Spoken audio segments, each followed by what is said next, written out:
Gracias, presidente, con su venia, estimadas y estimados legisladores. Como todos sabemos, los derechos humanos son el conjunto de prerrogativas sustentadas en la dignidad humana, cuya realización efectiva resulta indispensable para el desarrollo integral de la persona. Su importancia es tal que sin ellos no puede concebirse el desarrollo ni la realización plena. Constituyen el reconocimiento a la dignidad inalienable de los seres humanos, libre de discriminación y desigualdad de cualquier índole. Los derechos humanos, para su efectividad real, conllevan una dualidad. Implican derechos y deberes. A nivel Estado, se asumen las obligaciones de respetarlos y protegerlos, de manera tal que las autoridades deben abstenerse de impedir su disfrute o limitarlos. Por el contrario, tienen la obligación de adoptar medidas que los hagan efectivos. En el plano individual o del ciudadano, todos debemos hacer respetar nuestros derechos humanos y respetar los de los demás. Sin embargo, hay quien va más allá y se suma a ayudar al prójimo a que sus derechos humanos sean respetados. En una actitud altruista, realizan actividades de defensa a derechos humanos en favor de terceros, incluso coadyuvando al Estado en esta imprescindible labor. Los defensores de los derechos humanos, que como se señala en el propio dictamen, se trata de personas que actúan individualmente o como integrantes de un grupo, organización o movimiento social, así como personas morales, grupos, organizaciones o movimientos sociales con la finalidad de que sea la promoción y la defensa de los derechos humanos una realidad en nuestro país. Una actividad que se ha vuelto riesgosa y que por ello se requiere de acciones de carácter legislativo para que esto no siga ocurriendo. El propio Ombudsman Nacional, en el marco del informe anual del Mecanismo para la Protección de las Personas Defensoras de los Derechos Humanos y Periodistas, el 7 de diciembre de 2016, subrayó la difícil situación por la que llegan a pasar los defensores de derechos humanos y la necesidad de fortalecer las políticas públicas para la prevención y protección, incluyendo el campo de la procuración de justicia. Las acciones de los defensores de derechos humanos llegan a afectar intereses que los vuelven más propensos a ser víctimas del delito, principalmente de represalia, algunos tan graves como el homicidio o la desaparición forzada. Situación muy parecida al caso que ocurre con los periodistas.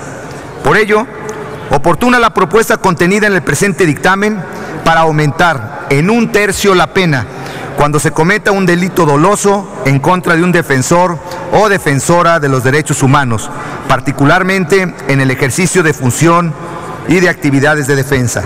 Con ello, dar un tratamiento homologado a los delitos cometidos contra los periodistas.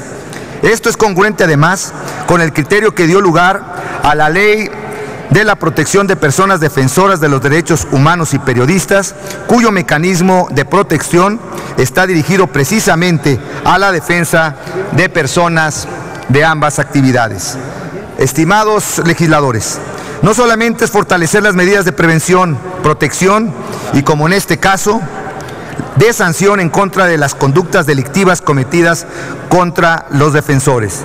Es reprochar también el atentado a la sociedad, considerado que el hecho de impedir a una persona la defensa de los derechos humanos nos afecta a todos.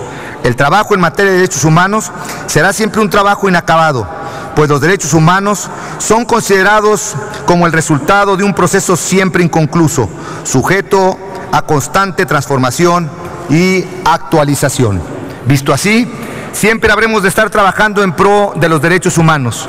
No debemos escatimar medidas para inhibir delitos en contra de sus defensores y brindarles la mayor protección posible. Hace unos minutos, hace unas horas, estaba aquí la discusión de un dictamen que incrementa las penas a quien cometa delitos en relación a los hidrocarburos. se decía que incrementar las penas no resuelve el problema. Quiero de alguna manera diferir, porque es precisamente lo que estamos planteando en este dictamen y que tiene que ver justamente con los derechos humanos. Defender a los defensores de derechos humanos a través de un dispositivo legal, de una acción legislativa concreta, como precisamente la modificación del Código Penal Federal. Esto en razón de que tanto periodistas como defensores de derechos humanos, que ya se ha vuelto estas dos actividades de alto riesgo, pues tengamos una respuesta que pueda servir como una medida que inhiba la comisión de estos delitos. No podemos tolerar que quien se dedica a esta noble labor de defender los derechos humanos sea víctima de la presión de cualquier índole y que va más allá no solamente de la integridad de las personas, sino que llega incluso, ya lo decíamos aquí, al homicidio y a la desaparición de personas. Desde luego que esta es una respuesta, quizás no sea la mejor, pero tampoco es la única. Lo que tenemos que hacer entonces es ponernos a trabajar de la mano de los defensores. Esto es, presidente, con esto concluyo, la respuesta a una solicitud que precisamente los defensores de los derechos humanos, empezando por el presidente de la Comisión Nacional de Derechos Humanos, planteó como una respuesta a lo que está pasando en el país y que no podemos tolerar. Por eso, a nombre del grupo parlamentario del Partido Revolucionario Institucional, adelantamos que habremos de votar a favor de este dictamen. Por su atención, muchas gracias.